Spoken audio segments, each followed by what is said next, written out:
किसी दूसरे का खबर नहीं छपता। आजकल बोलिए ना, क्या क्या खबर छपते रहता है।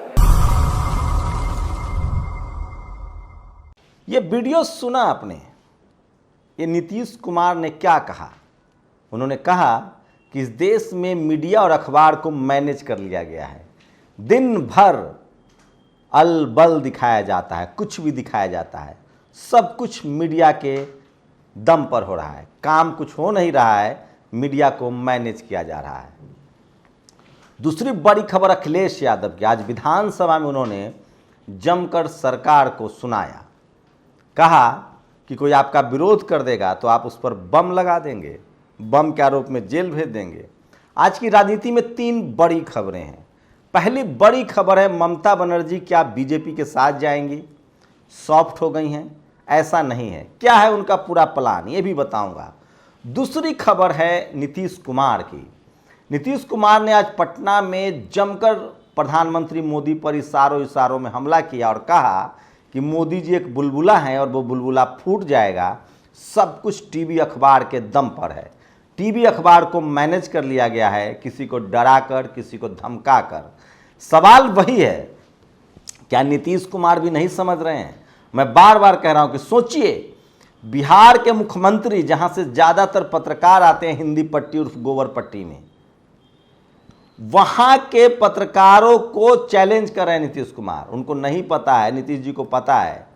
अभी जब 4 लोगों ने की गिरफ्तारी हुई थी जो अंधाधुंध फायरिंग कर रहे थे, तब भी नीतीश कुमार ने कहा था कि जातीय उन्माद फैलाया जा रहा है। पत्रकारिता की भी एक जाति है और वो जाति जो है बीजेपी और आरएसएस के साथ है। भले नीतीश कुमार मुख्यमंत्री हो जाओ, लेकिन उन्होंने कहा कि पटना में तो फिर भी कैमरा लगा लिया जाता है। खबरें दिखाए न दिखाए अलग बात है, कैमरा लगा देते हैं। लेकिन दिल्ली में आप ये भी नहीं कर सकते हैं। तो सोचिए किस तरह के हालात हैं। वहीं दूसरी तरफ लगातार राहुल गांधी को जन समर्थन मिल रहा है।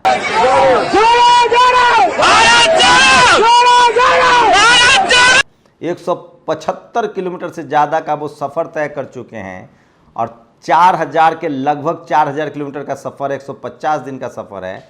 लेकिन जिस तरह से राहुल गांधी को समर्थन मिल रहा है, उससे साफ है कि जब ये यात्रा अपने चरम पर होगी, जब 3000 किलोमीटर का दायरा पार कर जाएगा, कल्पना कीजिए जब यात्रा बुलंदशहर में आएगी, जब यात्रा कर्नाटक में होगी, जब यात्रा राजस्थान में होगी, जब यात्रा यूपी के बुलंदशहर में आएगी, तो क्या हालत होगी। मजबूर होकर मीडिया को दिखाना ही पड़ेगा। तो ये सबसे बड़ी बात है। वहीं ममता बनर्जी को लेकर एक खबर आ रही है। ममता बनर्जी ने कहा है कि प्रधानमंत्री सीबीआई इनकम टैक्स ईडी का कम दुरुपयोग करते हैं। हो सकता है ऐसा कि उनके लोग ज़्यादा दुरुपयोग करते हों या उनको पता ही ना हो। इसी को लेकर लोग कयास लगा रहे हैं कि क्या ममता बनर्जी बीजेपी के खेमे में जाएंगी।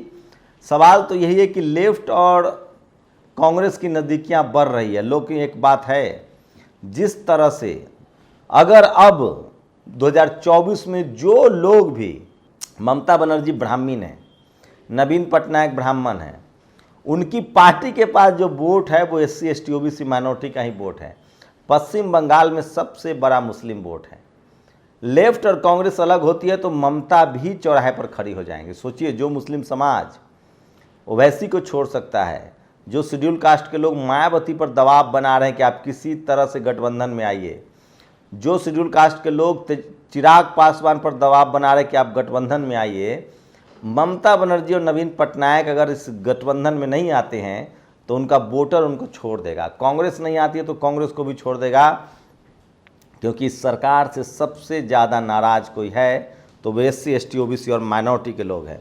और इसी खेल को बामन मिश्राम समझ रहे हैं। बामन मिश्राम ने 6 अक्टूबर को नागपुर में RSS के हेडक्वार्टर के घेराव का ऐलान किया है।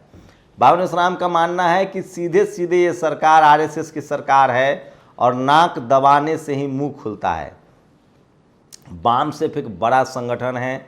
बामन मिश्राम का जो गुट है बामसेफ का, वो सबसे बड़ा संगठन है भारत में और लगातार बहुजन वैचारिकी, बहुजन आंदोलन को बढ़ाने में बामसेफ का योगदान है। आपको बता दें, बामसेफ का गठन जो है वो मान्यवर कांशीराम साहब ने किया था। DS4 बनाया, बामसेफ बनाया, उसके बाद ही उन्होंने BSP बहुजन समाज पार्टी बनाई थी। तो बामन मिश्राम के पास सबसे बड़ा धरा है और वो नागपुर में घेराव करने वाले हैं आरएसएस दफ्तर का। जिस तरह से लगातार बामन मिश्राम के कार्यक्रमों को टाला जा रहा है, परमिशन नहीं दी जा रही है, उससे वो काफ़ी खफा हैं, नाराज है और इस बार उन्होंने नागपुर को चुना है। देखते हैं क्या होता है। भले महाराष्ट्र में बीजेपी की सरकार अब है, नागपुर में आरएसएस का हेडक्वार्टर है और बामन मिश्राम ने ऐलान किया कि 6 अक्टूबर को आरएसएस दफ्तर का घेराव करेंगे। तो मैं बार बार कह रहा हूं कि सोशल मीडिया पर ये तमाम बड़ी खबरें थी जो आज पॉलिटिकली वायरल है। नीतीश कुमार का मीडिया पर बयान वायरल है, ममता बनर्जी क्या सॉफ्ट हो रही है मोदी से, और वहीं सबसे ज़्यादा अखिलेश यादव ने आज विधानसभा में जमकर हमला बोला। महंगाई के मुद्दे पर, अस्पताल के मुद्दे पर, विरोध प्रदर्शन के मुद्दे पर। कल वो संसद धरना पर बैठ गए थे विधानसभा के बाहर, आज वो विधानसभा में थे, एकदम मूड में थे और जमकर बीजेपी को खरी खोटी सुनाई। सोशल मीडिया पर उनका वायरल क्लिप, वीडियो जो है वो वायरल हो रहा है। तो एक बात तो तय है कि जब से नीतीश कुमार ने बीजेपी का साथ छोड़ा है, राहुल गांधी ने भारत जोड़ो यात्रा शुरू की है, लगातार लोग खुलकर बोलने लगे हैं। और सबसे बड़ा हमला तो बीएसपी सुप्रीमो मायावती ने किया है। जिस तरह से प्रयागराज इलाहाबाद यूनिवर्सिटी में कल एक छात्र ने पेट्रोल छिलक लिया था, हम तस्वीरें नहीं दिखा सकते हैं। 400% फीस बढ़ोतरी कर दी गई है, 900 का 3600, 4000 कर दिया गया है।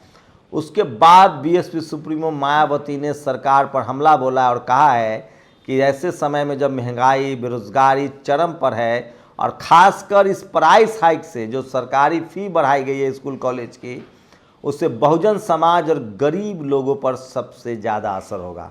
तो मायावती जी अपने पुराने तेवर में आती हुई दिख रही हैं और लगातार सोशल मीडिया के जरिए सरकार से सवाल पूछ रही हैं।